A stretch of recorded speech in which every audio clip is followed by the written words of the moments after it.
मार्च महीना खत्म होने वाला है और नए टैक्स ईयर की शुरुआत होने जा रही है। हर महीने की तरह 1 अप्रैल 2025 भी कई बड़े बदलावों के साथ शुरू होने वाला है और इन बदलावों का असर आपकी रसोई में इस्तेमाल होने वाले एलपीजी सिलेंडर की कीमतों से लेकर के आपके बैंक खाते तक पर पड़ने वाला है।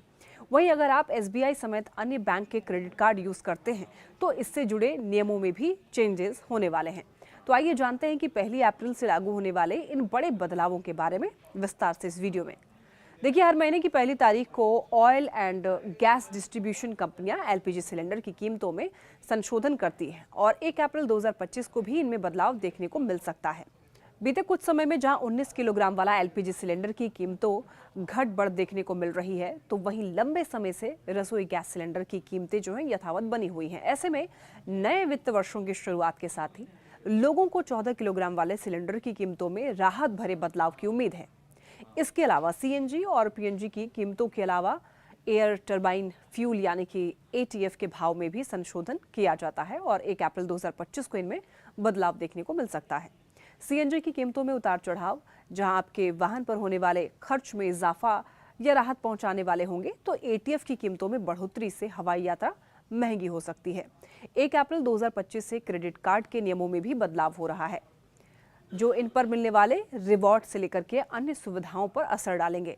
एक और जहां पर एसबीआई अपने सिंपल क्लिक क्रेडिट कार्ड पर स्विगी रिवॉर्ड को 5 गुना घटाकर आधा कर देगा, तो वहीं एयर इंडिया सिग्नेचर पॉइंट्स को 30 से घटा करके 10 कर दिया जाएगा। और इसके अलावा IDFC first bank club Vistara milestone के फायदे जो है बंद करने वाला है। अप्रैल महीने की 1 तारीख से भारतीय स्टेट बैंक और पंजाब नेशनल बैंक समेत अन्य कई बैंक ग्राहकों के सेविंग अकाउंट में मिनिमम बैलेंस से जुड़े हुए नियम संशोधित करने जा रहा है। बैंक द्वारा खाता धारक के मिनिमम बैलेंस के लिए सेक्टर वाइज आधार पर नई लिमिट तय होगी और न्यूनतम बैलेंस खाते में न होने की स्थिति में फाइन लगाया जा सकता है। 1 अप्रैल से अगला बदलाव यूपीआई से जुड़ा हुआ है और जिन मोबाइल नंबरों से जुड़े हुए यूपीआई अकाउंट्स लंबे समय से एक्टिव नहीं है, बैंक रिकॉर्ड से हटाया जाएगा उसे। अगर आपका फ़ोन नंबर यूपीआई ऐप से जुड़ा हुआ है और अगर आपने लंबे समय से इसका इस्तेमाल नहीं किया है, तो इसकी सेवाएं जो हैं बंद हो सकती हैं।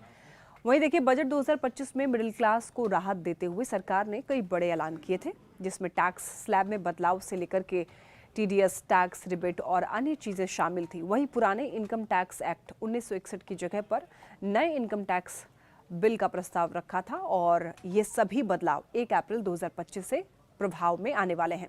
नए टैक्स स्लैब के तहत सालाना 12 लाख रुपए तक कमाने वाले व्यक्तियों को टैक्स का भुगतान करने से छूट दी जाएगी।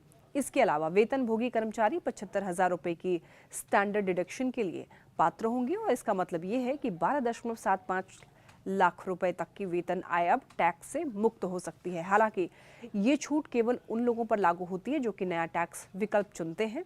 इसके अलावा सोर्स पर टैक्स कटौती यानी कि टीडीएस सोर्स पर टैक्स कटौती विनियमों को भी अपडेट किया गया है, जिसमें अनावश्यक कटौती को कम करने और टैक्स पेयर्स के लिए कैश फ्लो में सुधार करने के लिए विभिन्न वर्गों में सीमा बढ़ाई गई है।